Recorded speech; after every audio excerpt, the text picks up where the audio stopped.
네, 오늘 이렇게 멀리 다 같이 모이셔서 소중한 이렇게 시간 내주셔서 감사드립니다. 그 시간을 절약하기 위해서 먼저 제가 오늘 말씀드리고자 하는 조국 사태와 태극기 세력이 나아갈 길이라는 제목으로 짧게 모두 발언을 말씀드리고, 그리고 이렇게 여러 가지 질문하시는 내용 답변하도록 그렇게 하겠습니다. 그러면 조금 편의를 위해서 앉아서 이렇게 하도록 하겠습니다. 그래서 지금 조국 사태는 다들 여러 가지로 알고 계신 거고, 그러면 태극기 세력이 나아갈 길이라고 했을 때 태극기 세력이라는 게 뭔가, 그 부분에 대해서 좀 짧게 말씀드리고자 합니다. 이제 세력이다, 힘이다 이런 거죠. 그런데 힘에는 양만 이렇게 생각하는 힘도 있고, 물리에서 보면은 그 양하고 방향성이 함께 있는 그 힘, 이렇게 두 종류의 힘을 구분하는 것으로 알고 있습니다. 그래서 그 양과 방향성이 함께 있는 힘을 벡터라고 부르는 것으로 알고 있습니다. 우리가 태극기 세력이다 이렇게 말할 때 저는 그런 일종의 벡터, 그러니까 양도 있고 방향성도 함께 갖추어진 그러한 내용으로 저는 생각이 됩니다. 이러한 태극기 세력이다라고 우리가 부를 수 있는 것은 그 탄핵 사태를 통해서 3년 전에 우리 눈앞에 아주 가시적으로 굉장히 보이는 것으로 출현했습니다. 그 뿌리가 되는 것은 물론 그 이전에도 존재했을 겁니다. 그런데 그 아주 차별되게 우리 눈앞에 나타난 것은 탄핵 사태 무렵에 나타났고, 그리고 그 많은 사람들이 그것을 폄하하건 뭐 어떤 식으로 평가하건 없어진 적 없이, 그러니까 그 탄핵 사태 이래로 분명히 우리 사회에는 태극기 부대라고 하건 세력이라고 하건 어떤 흐름이 분명히 존재한다. 이것은 인정할 수밖에 없도록 그렇게 되어 있는 상황입니다. 그런데 그러면 3년 전 탄핵 사태로부터 이렇게 본격 우리 눈앞에 나타난 이 태극기 세력, 태극기 흐름이란 것은 어떤 방향을 가진 것인가? 우리가 그 양은 부대라고 폄하해서 부르는 사람들은 굉장히 작게 보는 것이고, 제가 세력이라고 이렇게 말할 때는 굉장히 포텐셜이, 잠재력이 큰 거로 이렇게 평가하는 것이기 때문에 양에 대해서는 평가가 차이가 있을 수 있고, 실제로 정치적인 세계에서 그 양의 측정은 아주 고정되어 있거나 객관적으로 평가하기 쉬운 것이 아니죠. 그래서 굉장히 쉽게 객관화되기 어렵고 어떤 그 유동성도 많고 그런 것이라고 볼 수 있겠습니다. 그런데 방향에 대해서는 그것은 상대적으로 훨씬 고정되어 있고, 그 큰 방향에서는 어디를 가리키고 있느냐라는 부분은 또 객관적인 논의도 가능한 그러한 부분이라고 생각됩니다. 그래서 우리 태극기 세력이라고 할 때 과연 분명히 실체는 있는 것인데, 그러면 그 방향은 뭘 가리키고 있는 거냐를 좀 따져보고자 합니다. 자, 그러면 탄핵 사태 때 왜 태극기의 흐름이 출현했나를 생각해 보면 실마리가 잡힐 것 같습니다. 그 대목을 물론 저도 부족한 한 사람이기 때문에 여러 가지 논의가 가능할 겁니다. 해석이. 근데 제가 이제 그 해석하고 반성해 보기에는 그렇습니다. 저는 키워드가 두 개라고 생각합니다. 그것이 법치와 자유민주주의라고 생각됩니다. 그래서 그 당시 탄핵 사태 때 그 많은 분들이 실제로 저도 현장에서 만나보면 그 헌법 파괴, 법치 파괴에 대해서 바로 문제 제기를 하셨고, 또 이렇게 가면 결국 우리나라 자유민주주의 체제 자체가 흔들리는 거 아니냐, 체제가 위기를 맞을 거 아니냐 라는 우려를 바로 그때 하셨거든요. 저는 그 무렵에 생생하게 만나본 많은 분들을 기억합니다.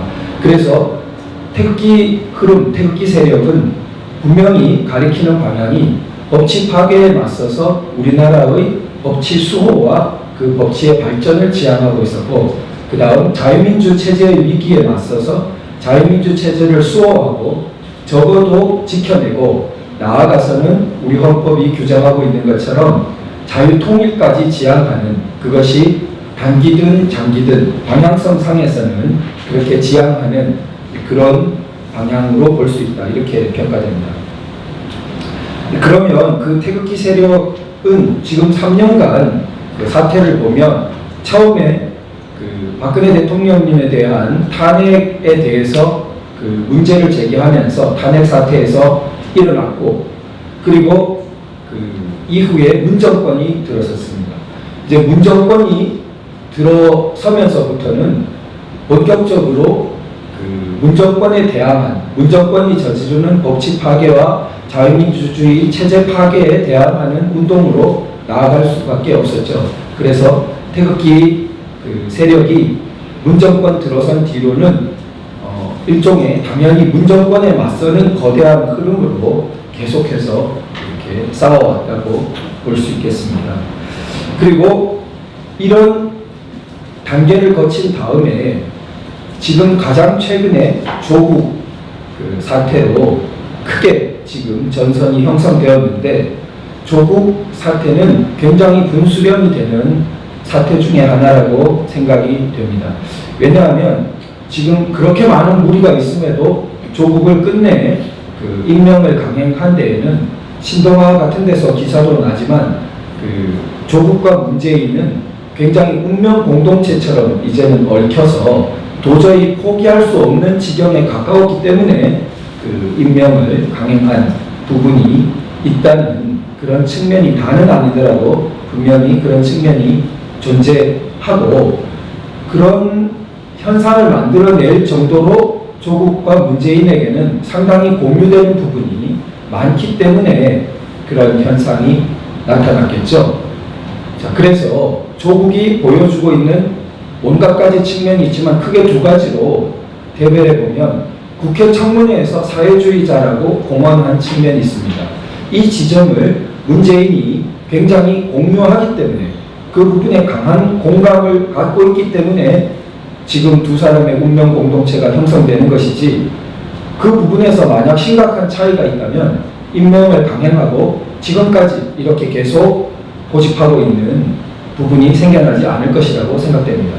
그런 자유민주주의와 사회주의 등을 둘러싼 본격적인 이념 문제에 있어서 조국과 문재인은 명확히 한 배를 타고 있고, 그것이 우리 태극기 세력과 정면으로 배치되는, 극단적인 대치되는 국면을 이루고 있는 상황이 하나 있습니다. 그 다음에 두 번째로 조국이 보여준, 조국과 일가 그 주변 사람들이 보여준 수십 년간의 불법 부정 부도덕 위선으로 얼룩진 가득 찬 그 모습, 거기에 대해서 양심적인 교수님들 3,300명 이상이 오늘 역사 최대로, 우리 헌정사 최대로 지금 서명하고 청와대와 기자회견까지 했다고 보도되고 있는데요. 더 늘어날 것으로 예상되고 있다고 합니다. 자, 이런 사태까지 이르게 되었는데, 그 또한 과연 문재인은 깨끗하고 그런 종류의 삶과 아주 관계가 없고 조국만, 조국 일가와 주변 사람들만 그렇겠냐? 그게 아니라는 거죠. 우리가 능히 생각해 볼 수 있는 것은, 문재인과 그를 둘러싼 가장 노골적으로 말하자면 공산운동권 세력, 80년대 학생운동권, 노동운동권 등으로부터 뿌리를 둔 공산운동권 세력의 수십 년간의 불법 부정, 부도덕 위선의 삶이 조국 일가와 그 주변에서 터져나온 것이지, 조국 일가와 그 주변만 이상하고 나머지 공산운동권 전체는 전혀 다른 삶을 살아왔었다라고 볼 수 없는 것이죠. 이 점에서도 그 둘 간에 아주 강한 연결과 일체성이 있기 때문에 지금 이 사태가 터진 것이고, 그런 면에서 조국 사태는 지난 3년간의 흐름에서 봤을 때 본격적인 대치 전선이 그어지는, 자, 자유민주 체제를 둘러싸고 극단적인 대치가 벌어지고 있고, 법치라는 것이 기본적으로 법과 도덕, 정의 그리고 위선적이지 않은 내외 일치의 것들을 추구하게 되는데, 그 모든 것과 맞서서 법이라는 것을 아주 자기 자신의 공포 통치의 도구로밖에 생각하지 않는, 그게 이제 결국 좌익적인 사회주의적인 생각과 통하는 것이죠.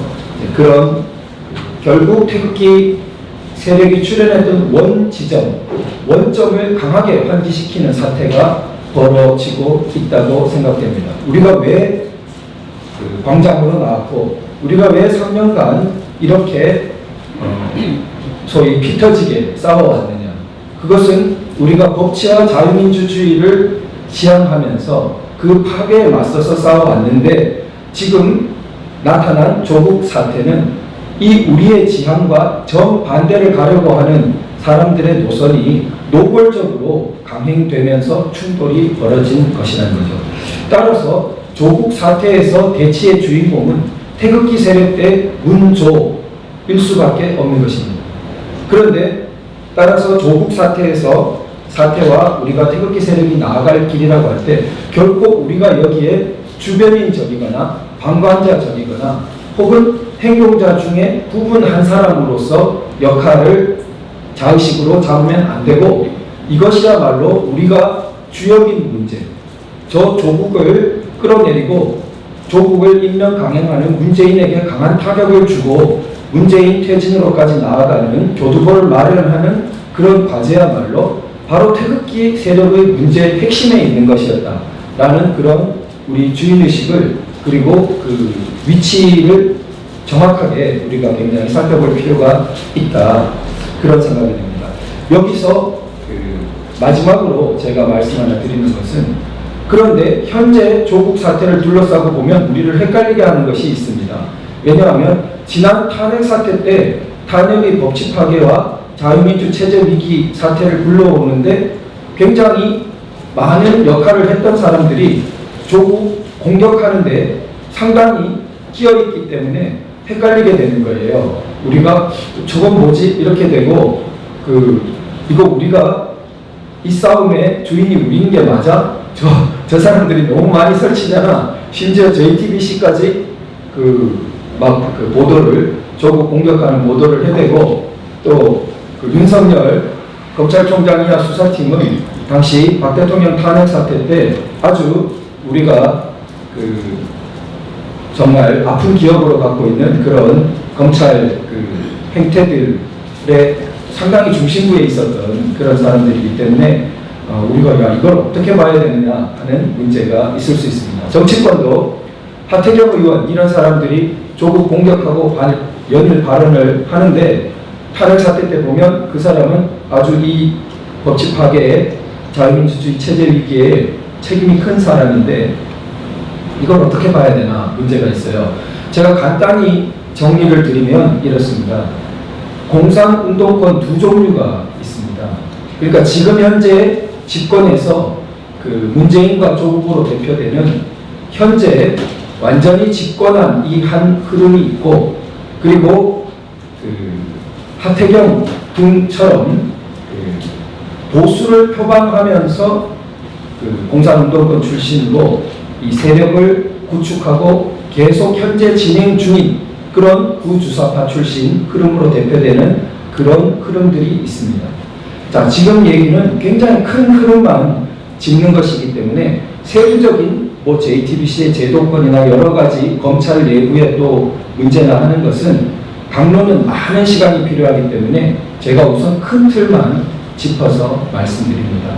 결국 탄핵 사태의 배경에는 이 공산운동권의 연합이 존재했다는 거죠. 그 당시에는 지금 문조로 대표되는 저 흐름이랑 하태경 등으로 대표라기보다 하태경 등도 속해 있는 이 흐름이 연합해서 탄핵 사태를 더욱 본격화하고 지금 법치 위기와 자유민주주의 체제 위기를 가져왔죠.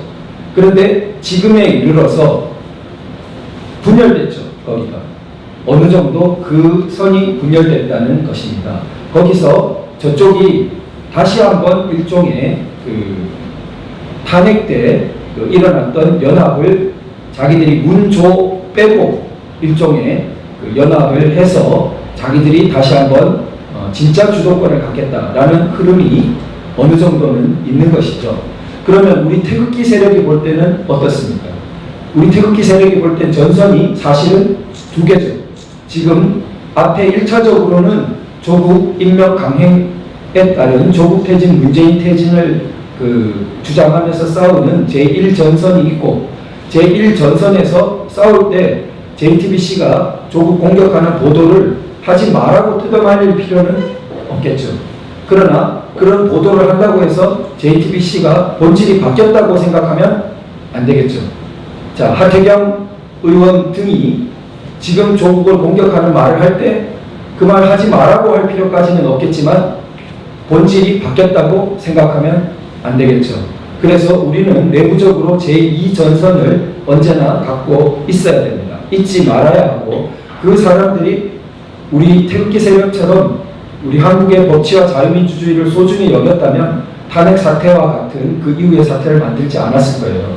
따라서 그 본질은 3년간 변했다고 볼 수 없기 때문에 저들이 조국을 공격하는 밑바탕하고 우리 태극기 세력이 문조 전선을 싸우는 것과는 뿌리가 다른 것이죠.